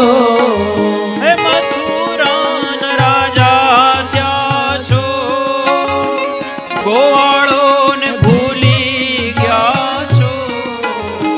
મથુરાના રાજા થયા છો, ગોવાળોને ભૂલી ગયા છો. માને તીન મેલે ગયા છો. હે ઉધાજી એમ મારવાલાને વડીને કહેજો રે. માને તો મનાવી લેજો રે. દેવદાજી રે મારા વાલાને વડીને કહેજો રે. માને તો મનાવી લેજો રે. દેવદાજી રે મારા વાલાને વડીને કહેજો રે. ગોકુળમાંથી ઉદ્ધવજી ભગવાનનો સંદેશ લઈ અને પાછા આવે છે. ભગવાને ઉદ્ધવજીને ભક્તિથી દીક્ષિત કર્યા છે. ત્યારબાદ દશમ સ્કંદના ઉત્તરાર્ધમાં સુખદેવજી મહારાજ આગળની કથાનું વર્ણન કરે. શ્રી શુક ઉવાચ અસ્તિ હિ પ્રાપ્તિશ્ચ કંસસ્ય મહિષ્યો ભરતર્ષભ મૃતે ભરતરે દુઃખાર્તે ઈયતુઃ સ્મ પિતૃગૃહાत्. કંસનો વધ થયો પછી કંસની બે પત્નીઓ હતી, અસ્તિ અને પ્રાપ્તિ. આ બંને પોતાના પિતાના ઘરે ગઈ. એના પિતા એટલે જરાસંઘ. એટલે જરાસંઘને થયું કે જેણે મારી દીકરીઓને વિધવા કરી છે ને એને હવે હું છોડીશ નહીં. એટલે જરાસંઘે મથુરા ઉપર આક્રમણ કર્યું. પોતાની અક્ષોહિણી સેના લઈને 23 અક્ષોહિણી સેના લઈને આવ્યો છે. આ બાજુ દેવતાઓને ખબર પડી છે કે ભગવાનને તો હવે ભયંકર યુદ્ધ કરવાનો છે. એટલે આકાશમાંથી બલરામજી માટે અને ભગવાન કૃષ્ણ માટે બે દિવ્ય રથ દેવતાઓએ મોકલા છે. ભગવાન એના ઉપર આરૂઢ થયા છે અને ભયંકર યુદ્ધ થયું છે. યુદ્ધ થાય, આખી સેનાનો સંહાર થાય અને પછી આ જરાસંઘને ભગવાન જીવતો જવા દે. બલરામજી કે એને જીવતો કેમ જવા દેશો? એને પૂરું જ કરાય ને, યુદ્ધ આખે આખું જ સમાપ્ત કરાય. ભગવાને કીધું કે જો દાઉજી, યુદ્ધ છે ને બુદ્ધિથી લડવું જોઈએ, માત્ર શક્તિથી ન લડાય. જ્યાં કામ હોય સોયનું ત્યાં તલવાર કામ ન આવે એવું કહેવાય છે. બુદ્ધિથી, યુક્તિથી. એટલા માટે યુદ્ધ થાય ને ત્યારે બહુ અફવાઓ ફેલાય, અમુક વાતો જ સારી લાગે. દૂરતઃ પર્વતા રમ્યા યુદ્ધસ્ય વાર્તા રમ્યા. યુદ્ધની માત્ર વાર્તા જ કરાય. યુદ્ધની આપણને ખબર છે ને, હમણાં લાઈટું વહી જાય. કોઈ જામનગર રહેતા હતા ભાઈ, જામનગર વાળા બ્લેકઆઉટ, આહા બ્લેકઆઉટ થઈ જાય, ઘરની અંદર જ રહેવાનું, સાયરન વાગે. બોલો ભારત માતા કી જય. ઓપરેશન સિંદૂર દુનિયાને બતાવી દીધું કે આપણી તાકાત શું છે. આટલી વાર લાગે પણ આ તો અમે શાંતિથી બેઠા છીએ એટલા માટે બધું સરખું છે. અને આપણે યુદ્ધ જોતું નથી, કારણ કે યુદ્ધસ્ય વાર્તા રમ્ય અમારા શાસ્ત્રોમાં લખ્યું છે, પણ એના માટે સમર્થ અમે છીએ. એ ખબર પણ અત્યાર સુધી કોઈની હિંમત નહોતી આંખ બતાવવાની. એક વખત આંખ બતાવી દીધી ને, હવે એ કંઈ પણ ચાળો કરતા પહેલા વિચારશે. જરૂરી છે બધાને. અમેરિકાની ખબર પડી ગઈ, અમેરિકા વાળાઓ જય શ્રી કૃષ્ણ. આપણો સંબંધ તો એઝ ઇટ ઇઝ છે, આપણો તો સંસ્કૃતિનો સંબંધ છે. આ તો રાજનૈતિક બધી વાત છે. આ દેશ છે એ દુનિયાનો જગત ગુરુ છે. જ્યારે પણ જરૂર પડી છે ત્યારે સદીઓથી એક પરંપરા ચાલી આવી છે કે આ દેશ છે એને જ દુનિયાને રસ્તો બતાવ્યો છે. ईरान मिश्र रूमा सब मिट गए जहां से लेकिन अभी है बाकी नामो निशा हमारा कुछ बात है कि हस्ती मिटती नहीं हमारी सदियों रहा है दुश्मन दौरे जमा हमारा. ભગવાન કૃષ્ણ છે યુદ્ધના માહિર છે. ભગવાન ગુરુના આશ્રમમાં 64 દિવસ રહ્યા છે, સાંદીપની ઋષિના આશ્રમમાં. સદભાગી અમે પણ સાંદીપની ઋષિના આશ્રમમાં જ ભણ્યા છે. અમારા આશ્રમનું નામ પણ સાંદીપની, અને એ ઋષિના નામ ઉપરથી જ સાંદીપની નામ રાખ્યું છે ગુરુદેવે. શું કામ? કારણ કે સાંદીપની ઋષિ પાસે કૃષ્ણ અને સુદામા ભણ્યા, અને અમારું જે સાંદીપની છે જે પાઠશાળા એ પોરબંદરમાં, અને પોરબંદર તો હવે નામ પડ્યું, એ બંદર થયું બંદરગાહ પછી, પણ પહેલા એનું નામ હતું સુદામાપુરી. સુદામા, આવતીકાલે આપણે સુદામાની કથા જોશું. પોરબંદરમાં સુદામાપુરી, અને ત્યાંથી દ્વારકા ચાલીને ગયા હતા. એ સુદામાપુરી, એટલા માટે સુદામાના અને કૃષ્ણના ગુરુ સાંદીપની, એટલા માટે સાંદીપની આશ્રમ. ભગવાન કૃષ્ણ 64 દિવસ ગુરુના આશ્રમમાં રહ્યા, અને 64 દિવસમાં 64 કળાઓની વિદ્યા શીખી. તમે જો ઉજ્જૈનમાં જાઓ ને, અમે હમણાં થોડા સમય પહેલા જ દર્શન કરવા ગયા હતા, ત્યાં સાંદીપની આશ્રમ છે જ્યાં ભગવાન કૃષ્ણ એ અભ્યાસ કર્યો. ત્યાં 64 કળાઓનું બહુ સુંદર મજાનું પ્રદર્શન છે. એક એક કળાઓ એ સમયમાં શીખડાવવામાં આવતી. સાચા અર્થમાં ધર્મેશભાઈ IKS BKS, અમારા ધર્મેશભાઈ પરમાર અમારા સાથી અધ્યાપક છે. બંને જણા આજે કથા શ્રવણ કરવા માટે આવ્યા છે. અમે આ ક્ષેત્રમાં પણ કામ કરીએ છીએ, ભારતીય શિક્ષણ મંડળનું. શિક્ષણનું ભારતીયકરણ કેમ થાય એ બહુ જરૂરી છે. ખાલી ટ્વિંકલ ટ્વિંકલ લિટલ સ્ટાર થી આપણો ઉદ્ધાર નહીં થાય, એ તો આપણે બહુ કર્યું. એટલા માટે સરકારે હવે નવી શિક્ષણ નીતિ બનાવી કે આપણી પાસે આપણા શાસ્ત્રો છે એને ખોલવાનો સમય આવી ગયો છે. તમને ખબર છે, જર્મનીમાં સંસ્કૃત ભણાવવામાં આવે છે, ફરજિયાત છે સંસ્કૃત. ત્યાં બધા લોકો સંસ્કૃત ભણે છે, અને આપણે બહુ પાછળ રહી ગયા. આપણે સંસ્કૃતમાં બહુ હાયર સ્ટડી કરવું હોય ને તો જર્મની જવું પડે. બોલો, એક સમય હતો કે તક્ષશિલા અને નાલંદા બધા અહીંયા વલ્લભી વિદ્યાપીઠ આપણે ગુજરાતમાં, આખી દુનિયામાંથી બધા ભણવા આવતા. અને આપણે પણ એમાં આપણો વાંક નથી. થોડોક વચ્ચેનો સમય એવો આવ્યો કે આપણા ગ્રંથોને જલાવી દેવામાં આવ્યા. સારા સારા ગ્રંથોની હસ્તપ્રતો બધા એ લોકો ત્યાં લઈ ગયા, એના ઉપર રિસર્ચ કર્યું. આ વિમાનની શોધ કોણે કરી? તો આપણે કહીએ રાઇટ બ્રધર્સ. તો પુષ્પક વિમાનનું શું? અરે પુષ્પક વિમાન પહેલેથી, પણ ભૂલ આપણી છે કે આપણે એના ઉપર રિસર્ચ ન કર્યું. આમ આપણી ભૂલ ન કહેવાય, કારણ કે આપણા સંસાધનોને નષ્ટ કરી દેવામાં આવ્યા હતા.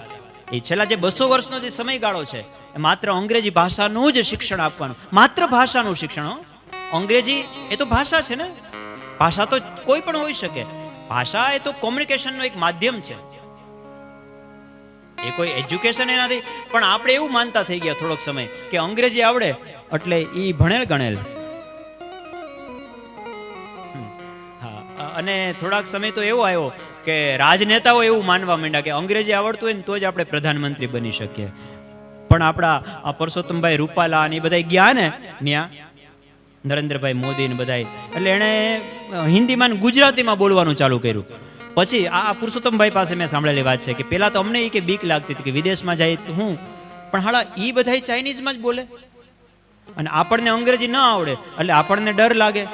પછી અમને કોઈકે કીધું ઓફિસરે કે આપણે ચિંતા નહીં કરવાની, એ જી ભાષામાં બોલે એ આપણને જી ભાષામાં સાંભળવું એ સંભળાય એવા મશીન આવે છે. અને પછી ખબર પડી, એટલે પુરુષોત્તમભાઈ કહેતા હતા કે આ ખોટા આ બધા ક્લાસ કર્યા, કેટલું મગજનું દહીં કર્યું આ ઉંમરે એમ. એટલે હકીકતમાં આપણે આપણી સંસ્કૃતિનું ગૌરવ કરવાની જરૂર છે. આપણે આપણી ભાષામાં, તમે વિચારો ચાઇનીઝ લોકો બધા જ ત્યાં ડોક્ટર બનતા હશે ને, અહીંથી આપણે જઈશ ત્યાંય બને, પણ એ બધા ચાઇનીઝમાં જ ભણે છે, એના બધા ચોપડા ચાઇનીઝમાં છે. જાપાનમાં બધા પુસ્તકો જાપાનીઝમાં છે. કોરિયામાં બધું, ત્યાંય ડોક્ટરો બને છે, ત્યાંય એન્જિનિયર્સ બને છે, ત્યાંય સાયન્ટિસ્ટ બને છે. સ્પેનમાં જાઓ તો સ્પેનિશમાં, જર્મનમાં જાઓ તો જર્મનીમાં. પણ આપણે અંગ્રેજી જ ભણવું પડે. અંગ્રેજી ન આવડે તો તમારું બધું નકામું. આ એક વચ્ચેની કડી હતી, એ ખૂટતી હતી. અને નવી શિક્ષણ નીતિ હવે આવી ગઈ છે. એ શિક્ષણ નીતિમાં એમ કહેવામાં આવ્યું કે તમે જે ભાષામાં અભ્યાસ કરવો એ કરી શકો, ધીમે ધીમે એનો અભ્યાસક્રમ બને છે. અને તમારે જે ભણવું હોય એ ભણી શકો. તમને ભણતા ભણતા એમ થાય, મેં એવા કેટલા બધા ડોક્ટરોને જોયા છે કે એ બિચારા એ સમયમાં ભણ્યા ને પછી એને સાહિત્યનો બહુ રસ, એટલે મોટા મોટા પુસ્તકો લખે. આઈ કે વીજળીવાળા ડોક્ટર છે, કેવા સરસ મજાના પુસ્તકો, મોતીચારો, આ બધું. કેટલા બધા આવા તો લોકો છે કે જે અલગ અલગ ફિલ્ડમાં હોય પણ સારું કામ કરતા હોય સાહિત્યના ક્ષેત્રમાં. પણ જો એને સાહિત્ય ભણવાનો મોકો મળ્યો હોત તો એ અત્યારે કેટલું બધું ખેડાણ કરી શક્યા હોત. એટલે આ બધું શિક્ષણ નીતિમાં છે. 64 વિદ્યાઓનું વર્ણન છે. એક સમય હતો કે જ્યારે આ 64 કળાઓ ભણાવવામાં આવતી, સિલેબસમાં હતી. અત્યારે લુપ્ત થઈ ગઈ છે, પણ ધીમે ધીમે એને જાગૃત કરવાનું કામ આપણે બધા સાથે મળીને કરીશું. ભગવાને કહ્યું કે યુદ્ધને માત્ર શક્તિથી નથી લડાતું, યુદ્ધને યુક્તિથી લડવું જોઈએ. એટલા માટે આખી સેનાનો વધ થાય ને પછી જરાસંઘને જીવતો પાછો મોકલી દે. જરાસંઘને બલરામજીએ કહ્યું કે શા માટે આવું કરો છો? કહ્યું કે આને જીવતો રાખવાનો, આ નાયક છે, આ મુખિયા છે, આને એકવાર જીવતો મૂકશો ને એટલે એ પાછો સેનાને ભેગી કરશે. થોડોક સમય થશે એટલે પાછી આખી સેના આવશે. આમ ખરેખર થયું પણ આવું. થોડો સમય થયો ને ત્યાં પાછી આખી સેનાને લઈને આવ્યો. ફરી પાછું ભયંકર યુદ્ધ થયું. આવું 17 વખત થયું. 17 વખત જરાસંઘને તો ભગવાને જીવતો જ છોડી દીધો. 18મી વખત એ કાળ યવનને સાથે લઈને આવ્યો છે. કાળને. મથુરા એટલે દેહ, જરા એટલે વૃદ્ધાવસ્થા. આ દેહ ઉપર જરા એટલે વૃદ્ધાવસ્થા પ્રહાર કરે. ઘણી વખત આપણે બચવાનો પ્રયાસ કરીએ, 17 વખત આપણે બચી જઈએ, પણ એક વખત કાળને સાથે લઈને આ વૃદ્ધાવસ્થા આવે ને ત્યારે પછી કોઈ બચી નથી શકતું. અહીંયા તો દ્વારકાધીશ દિવ્ય લીલા કરે છે. ભગવાન યુદ્ધ કરતા કરતા દાવજી મહારાજને કહ્યું કે હવે આપણે યુદ્ધ નથી કરવું, હવે ભાગો, યુદ્ધ છોડીને ભાગો. દાવજી મહારાજ કે એવું કરે? હા કરાય. સમય આવે ને ત્યારે સમય વર્તે સાવધાન. અને ભગવાન ભાગી ગયા. ઓલો પાછળ, એ ડરપોક, એ કાયર, ક્યાં ભાગે છે? જરાસંઘ. ભગવાને કહ્યું કે ભાઈ મારું એક નામ છે, બોલો રણછોડ રાય કી જય. આ ભગવાનનું દિવ્ય ચરિત્ર છે. જે યુદ્ધમાંથી ભાગતો હોય એને કહે કે ક્લેબ્યમ માસ મગમઃ પાર્થ ને તત્વય ઉપપદ્યતે ક્ષુદ્રમ હૃદય દૌર્બલ્યમ ત્યક્તોત્તિષ્ઠ પરંતવ. આમ માયકાંગલો થઈને બેઠો રે, એમાં યુદ્ધ કર, યુદ્ધથી ભગાય નહીં. આમ શિક્ષા આપે અર્જુનને. અને ક્યારેક જરૂર પડે તો પોતે રણછોડ રાય પણ બની જાય. જેવો સમય, જેવો દેશ, એવો વેશ. આ કૃષ્ણ ભગવાનની રાજનીતિ છે. ભગવાનની એક અલગ જ લીલા કરવાની છે. ભગવાને કાળ યવન સાથે આવ્યો છે. કાળ યવન ભગવાનનો પીછો કરતો કરતો આવ્યો છે. ભગવાન આ બાજુ જુનાગઢ ગિરનારમાં ભાગી એને ગયા છે. અને એક ગુફાની અંદર ભગવાન ગયા છે. આ ગુફાની અંદર મુચુકુંદ મહારાજ સૂતા હતા. સતયુગમાં દેવતાઓની સાથે યુદ્ધ થયું મુચુકુંદ મહારાજનું. ઇક્ષ્વાકુ વંશની અંદર આ મુચુકુંદ. આજે પણ તમે જુનાગઢ જાઓ ને તો ત્યાં દામોકુંડ પાસે જ મુચુકુંદ ગુફા છે. એના દર્શન ખાસ કરજો. એ જ ગુફાની અંદર ભગવાન ગયા. રૈવર્તક પર્વત. સતયુગમાં દેવતાઓને જ્યારે જરૂર પડી ત્યારે મુચુકુંદ મહારાજને બોલાવ્યા હતા. દેવતાઓને જ્યારે જરૂર પડે ને ત્યારે અહીંયાથી પૃથ્વી ઉપરથી રાજાઓ એને મદદ કરવા જતા. મુચુકુંદ મહારાજે દેવતાઓ સાથે યુદ્ધ કર્યું, અસુરોને હરાવ્યા અને પછી બહુ થાકી ગયા. મુચુકુંદ મહારાજે કહ્યું કે દેવતાઓએ કહ્યું કે તમે માગો, તમારે શું જોઈએ છે? તમે અમારી બહુ મદદ કરી. મુચુકુંદજી કહે કે મારે હવે નિંદર જોઈએ છે, મને કોઈ ઉઠાડે નહીં, મને જે ઉઠાડે નહીં બળીને ભસ્મ થઈ જાય એવા આશીર્વાદ આપો. મુચુકુંદ મહારાજ અહીંયા ગિરનારની ગુફામાં જઈને સૂઈ ગયા. સતયુગના સૂતા હતા અત્યાર સુધી, ત્રેતાયુગ ગયો, દ્વાપર યુગ. ભગવાનને ખબર હતી કે હવે એને ઉઠવાનો સમય થઈ ગયો છે. ભગવાન ગુફામાં જઈને પાછળ જઈને સંતાઈ ગયા. આ બાજુ કાળ યવન આવ્યો. કાળ યવનને એમ થયું કે આ ભાગી ગયો, યુદ્ધ કરતા કરતા ના ગુફામાં આવીને સૂઈ ગયો. પિતાંબર ઓઢીને સૂઈ ગયો. જ્યાં પિતાંબર આમ ખેંચ્યું, મુચુકુંદ મહારાજ જાગ્યા અને એના આંખનો જે તેજ હતું એમાંથી કાળ યવન બળીને ભસ્મ થયો છે. એ દિવ્ય લીલાનું વર્ણન કર્યું છે. પછી તો ભગવાને વિશ્વકર્માને આજ્ઞા આપી છે કે હવે એક સુરક્ષિત જગ્યાએ જવું છે. આમનમ ભાગતા રહેશું, દર દર ભટકતા રહેશું તો લગ્ન ક્યારે કરશું? સમય તો મળવો જોઈએ ને. કેટલી ખરીદી કરવી પડે, સોનું લેવું પડે, એનો ભાવ કેવો સોનાનો, આ બધી ચિંતા તો હોય ને. ઘર માંડીને આ બધું કરવાનું છે આપણે. ભગવાને વિશ્વકર્માને આજ્ઞા આપી. વિશ્વકર્માજીએ સમુદ્રની વચ્ચે એક નગરી બનાવી. એમ કહેવાય છે કે નગરીનું દ્વાર ક્યાં છે એ કોઈને ખબર નહોતી પડતી, એટલા બધા દ્વાર હતા. સાચું દ્વાર કયું? દ્વાર ક્યાં એટલે દ્વારિકા. આખી સોનાની નગરી બનાવી છો. સોનાનો ભાવ ભલે ગમે એવી, દ્વારકાધીશને પોસાય, બીજા કોઈને પોસાય કે ન પોસાય. દ્વારકાધીશ સોનાની આખી નગરી છે. એ સોનાની નગરી આમ તો બહુ દૂર છે, ઓખા મંડળ બહુ દૂર, પણ હે ધોળી ધજાના દર્શન કરે ને ત્યાં ભક્તો છે ને આમ ગદગદ થઈ જાય. હે ધોળી ધજાયું ફરકે જોઈ મારું મનડું હરખે. ધોળી ધજાઓ ફરકે ને જોઈ મારું મનડું હરખે. સામે બેઠા ઠાકોરજી અને ગોમતીજી ભરપૂર, રણછોડ રંગેલા રંગેલા, રણછોડ રંગેલા. અરે સામે બેઠા સામરિયાને ગોમતીજી ભરપૂર, રણછોડ રંગીલા રંગીલા, રાધે ગોવિંદા. કાળા કાળા કાનજીને રૂપાળા રણછોડ, રાધે ગોવિંદા ગોવિંદા, રાધે ગોવિંદા. સોનાની નગરી વાળો અમર દ્વારકા વાળો, ગાઓ સોનાની નગરી વાળો,